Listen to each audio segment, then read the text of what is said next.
Perkenalkan, nama saya Lydia Rumopa, NIM 19742011074, kelas A2 Hukum semester 4. Melalui video ini, saya akan menyampaikan sedikit gambaran tentang hukum humaniter internasional. Saat ini saya akan menjelaskan sedikit tentang makalah yang saya buat yang berjudul Analisis Kasus Pelanggaran Hukum Humaniter Internasional dalam konflik bersenjata Israel-Hezbollah. Di tahun 2006 terjadi konflik bersenjata ketika pasukan Israel berhadapan dengan kekuatan bersenjata Hezbollah yang kemudian dikenal dengan Perang Lebanon 2006. Perang yang berlangsung selama 34 hari tersebut telah mengakibatkan kehancuran terutama di Lebanon Selatan yang merupakan wilayah basis Hezbollah. Sebagai dampaknya, banyak properti penduduk sipil yang bersifat vital hancur seperti tempat tinggal, jalan raya, rumah sakit, sekolah, tempat ibadah, dan sebagainya. Dampak yang menyedihkan adalah banyak korban jiwa dan luka-luka yang berjatuhan di kedua belah pihak, terutama penduduk sipil yang justru tidak ikut serta berperang.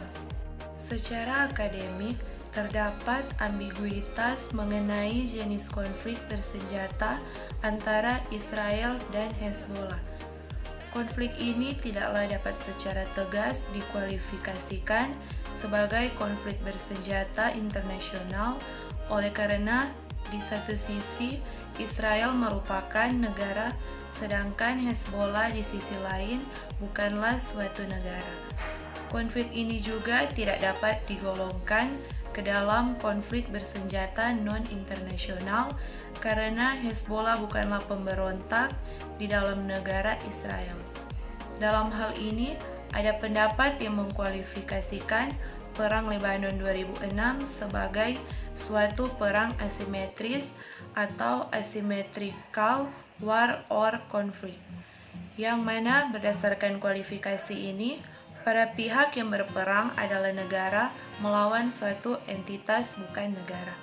Ada beberapa bentuk sanksi yang dapat dikenakan terhadap pelanggaran-pelanggaran hukum humaniter internasional dalam konflik bersenjata Israel dan Hezbollah, yaitu pemberian kompensasi konflik bersenjata antara Israel dan Hezbollah terhadap korban perang.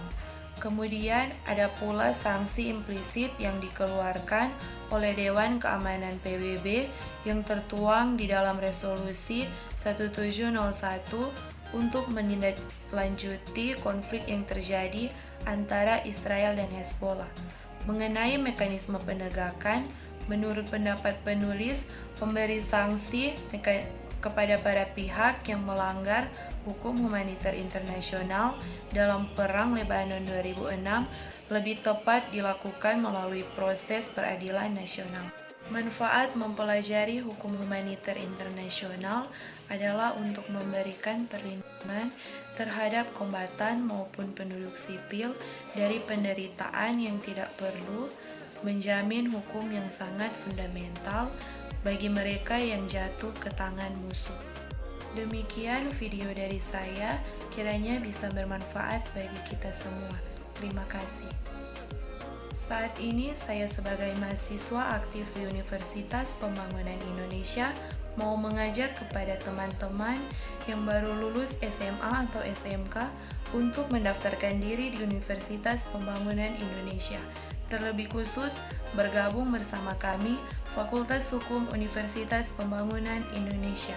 Mari jo kuliah di UNPI.